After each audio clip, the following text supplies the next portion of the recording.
Daniel Negrano aponta o programa Full Swing Golf da Netflix como modelo a ser seguido pelo poker. É sobre isso que vamos falar na coluna PokerCast de hoje. Lembrando que essa coluna é trazida a você pela H2Bet. H2Bet é a casa onde você aposta com quem você já conhece. O link está na descrição dos nossos programas. Conheça a aba de Super Odds e mais. Apostas são para maiores de 18 anos. Aposte com responsabilidade. No dia 14 de agosto, Daniel Negrano tweetou o seguinte: Full Swing Golf na Netflix é o modelo. Eu aprendi sobre os jogadores de forma muito mais pessoal e íntima, a ponto de, quando assisto na TV, ter muitos interesses em torcer que eu não tinha antes. O poker precisa disso. Muito se fala sobre isso, tentativas tímidas foram feitas, mas isso é essencial. Que fique claro, não é sobre ter uma boa ideia de um reality show para poker. Isso nós já tivemos. Reality shows bons e ruins, muito mais reality shows ruins que bons, que se diga. Mas o que a gente está falando é de um programa televisivo feito da Fórmula 1, feito esse do golfe, que traz gente de fora para olhar para o jogo e possivelmente se apaixonar pelo nosso esporte. Claro que eu fiz o meu dever de casa, fui lá assistir o primeiro episódio da temporada na Netflix e entendi o que está sendo proposto pelo Daniel Negrano. O programa mostra a vida, os bastidores, a vida pessoal, um pouco da construção de carreira daqueles jogadores. Eu falo muito a respeito dessa questão de personalidades na nossa coluna sobre o National Heads Up Championship, que foi a coluna anterior a essa, que está aqui no nosso canal. É só você clicar ali e ir lá dar uma assistida nessa coluna, a super volta do National Heads Up Championship, que vai voltar daqui a um tempinho. Mas enfim, é claro que quando a gente fala de um programa de pôquer, a gente precisa das personalidades. O tweet do Daniel Negrano, claro, gerou comentários extraordinários. O jogador Andy Block colocou: antes do Poker Boom, eu costumava achar que se eles tornavam o pôquer interessante de assistir na televisão, certamente eles vão conseguir tornar o pôquer também interessante.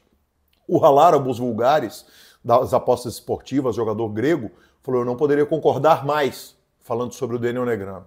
Uma pessoa chamada Ron falou: pôquer precisa de personalidade e histórias. E aí na linha abaixo ele escreveu: pessoas como o Will Kassuf e o Martin Cabrel fazem mal para o pôquer. Uma forma dele dizer o seguinte: porra, galera, decide aí o que vocês querem. E em defesa da ACR, o America's Card Room, a personalidade Lightning ali do Twitter, a pessoa Lightning do Twitter, escreveu: então aparentemente você não é fã do Punter's Pad da ACR, o America's Card Room. É importante se dizer o seguinte: o ACR fez exatamente isso com os influenciadores deles, que não são isentos de problemas, afinal de contas, a ACR teve problemas relacionados, por exemplo, à RTA, a própria Ebony Kenny, Nath Barbeiro, enfim, mas eles fizeram sim um programa bem nesse molde, bem no molde de personalidade. Personalidade a turma da ACR tem, só que ele caiu num problema de plataforma que eu vou discutir logo mais ali na frente. O problema é que para a gente fazer um programa desse sobre pôquer, existem alguns problemas sérios que precisam ser resolvidos. O primeiro é: no golfe é muito fácil você ranquear. Na Fórmula 1 é muito fácil você ranquear quem é número 1, número 2, número 5, número 10. No pôquer, não. No pôquer é muito difícil. Quem são os melhores jogadores do pôquer? E aí a gente pode virar e falar o seguinte: vamos lá no Global Poker Index, que é uma tentativa de se fazer um ranking, por sinal uma tentativa muito legal, e eu fui lá no GPI e peguei o top 15 de jogadores Player of the Year de 2025. Temos sim nomes muito legais. A gente tem Alex Foxen, o próprio Nath Barbeiro, nós temos Ben Tollerin, nós temos Christian Foxen, nós temos o espanhol Lautaro Guerra, nós temos o Nick Schulman, Jeremy Osmus, Tomás Boivin, o jogador belga. Enfim, a gente tem sim algumas personalidades muito interessantes que a gente poderia pegar para mostrar esses jogadores e de repente tentar trazer esse olhar para o pôquer. Só que no nosso esporte tem alguns problemas que são sérios, e aí é que eu queria a sua opinião aqui nos comentários. Em primeiro lugar, os torneios são gigantes. Em segundo lugar, nem sempre os mesmos jogadores jogam os mesmos torneios. Em terceiro lugar, no torneio de golfe, os resultados tendem a se repetir. Numa corrida de Fórmula 1, os resultados tendem a se repetir. Em torneios de pôquer isso não é verdade.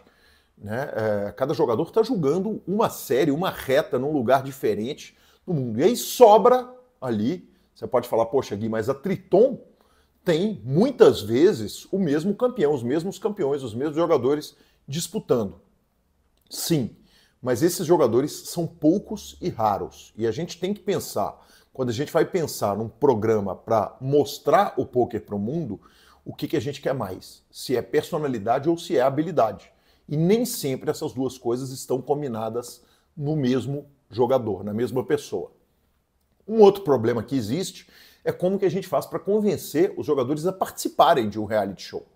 Quanto maior os stakes que os jogadores jogam, mais difícil é você tirar o jogador da mesa, tirar o jogador dos estudos para ele participar de um programa televisionado, dele abrir a casa dele.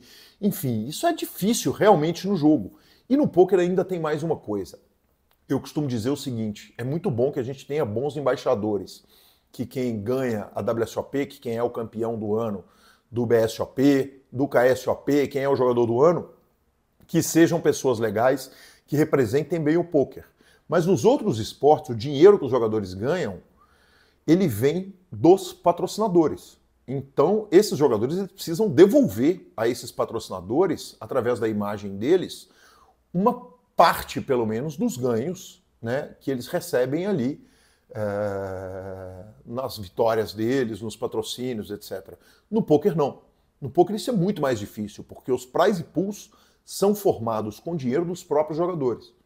Então, ao mesmo tempo que a gente deseja que o jogador seja um apaixonado com o jogo, que se interesse pelo pôquer, que cuide do pôquer, a gente não pode obrigar o jogador a devolver nada para o pôquer.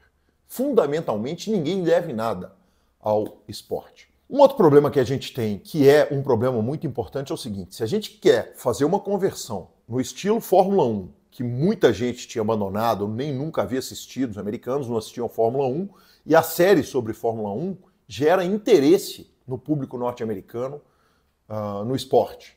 A série de golfe, tanta gente acha golfe o esporte mais chato do mundo, admito que eu sou uma dessas pessoas, mas a série vai lá e ela cria o interesse, como criou, por exemplo, no Daniel Negreanu. No caso do pôquer, para gerar esse interesse de fora para dentro do pôquer, é absolutamente essencial que o programa esteja numa super plataforma. Tem que ser uma parada tipo Netflix. Senão, muito honestamente, não vai fazer efeito. Vai acabar ficando feito foi o Punter's Pad, que eu citei anteriormente, que ficou lá no YouTube e que, no fim das contas, poucas pessoas assistiram. E por último, uma questão razoável que precisa ser feita é: quanto pôquer precisa ser mostrado numa série sobre pôquer? Essa é uma medida que ela é muito importante. Porque, vamos e convenhamos, assim como o golfe, o pôquer não é o melhor dos esportes para espectadores que não estão familiarizados com o próprio jogo.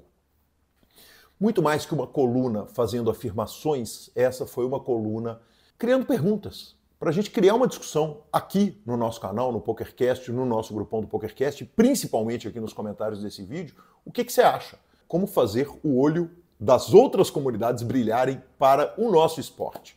Essa é a grande dúvida e essa é a dificuldade que eu vejo na proposta do Daniel Negreanu, apesar de achar que ela faz muito sentido. Aqui eu vou fechando a nossa coluna, lembrando que o PokerCast Plus é trazido a você pelo H2Bet.